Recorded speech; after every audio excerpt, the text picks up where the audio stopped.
Hello guys, do you know you can hear that video in your local language? Everything you need to do is to find the settings gear. It's placed in the bottom right corner if you use web YouTube and upper right corner if you use mobile YouTube. Then check soundtrack and choose your local language. That's it, it's easy. Enjoy! Okay, today we are diving into the one of the hottest topic in State of Survival right now. Tempest Arms Tier List for Generation S2. The big question we are answering is simple. Are your Tempest Arms actually top tier, or are you wasting resources? I'll break down into clear chapters for you so you can easily following along. Tier S, the unquestionable dominance. Tier A, strong contenders. Tier B and C, niche and situational. And finally, the future outlook and my recommendations on where to invest. So, grab your coffee, hit that like button and let's get into it. Let's start with the absolute kings of the current meta. In September 2025, 3 Tempest Arms stand out far above the rest, and if you got them, you're already at advantage. At the very top we got Mark of Divinity. This is absolutely game changing for Berserk, Control and Resilience heroes. Why? Because it amplifies their strength to the point where fights you should lose suddenly tilt in your favor. We are talking about insane DPS, battle swinging, survivability and tempo control that just feels unfair when it's on your side. If you are pushing into competitive events like Reservoir Raid or State vs State, this Tempest Arm is non-negotiable. It's the kind of investment that pays back every single time because it directly translates into more wins. And when resources are limited, which they always are, these are arms you want to prioritize. Honestly, if I have to give just one piece of advice for Tier S, don't hesitate. Every upgrade here gives you immediate power. Now let's move on to the strong but slightly less dominant picks. I am putting 4 Tempest Arms in Tier A, and trust me, they are not far behind Tier S. First is Mark of Insight, which works beautifully with Resilience, Berserk and Control heroes. It doesn't completely redefine your team the way Divinity does, but it offers excellent balance and high adaptability because these Tempest Arms attack fast and often, making the most of Insight boost. Next is of course Mark of Strength. This Tempest Arms delivers raw burst damage and pairs well with aggressive comps. If your style is about ending fight quickly, it's tonight. We have to move fast. Before your opponent can stabilize, this one belongs in your loadout. Now, what is interesting about Tier A arms is their upgrade efficiency. Compared to Tier S, you will often find this much cheaper in the Tempest Arms market.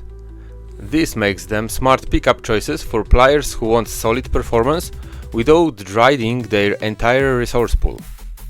So, my advice: grab them when you see them at a discount and focus on upgrading them to a mid-tier level.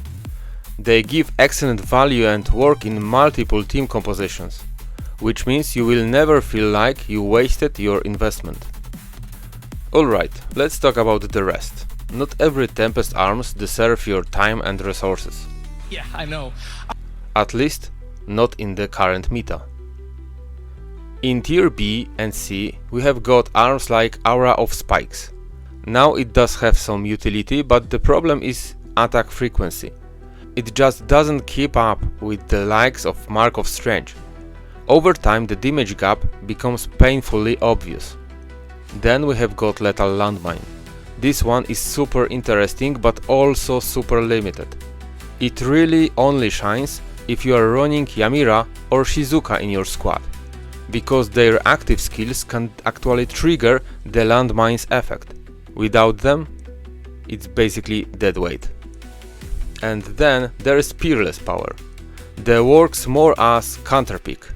If you are facing Yamira or Shizuka, it can be surprisingly effective because it neutralizes their actives. But outside of these matchups, it's just not reliable enough to justify heavy investment. So here's my warning: unless you have specific niche build or you are while experimenting for fun, don't sink too many resources into tier B or C. They look cool on paper, but in reality you will regret prioritizing them over the proven tier S and tier A picks.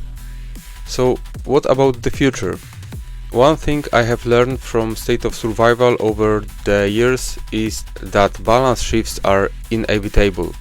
Tempest Arms that look mediocre today can suddenly climb the tier list with the one path or release of the new hero synergy.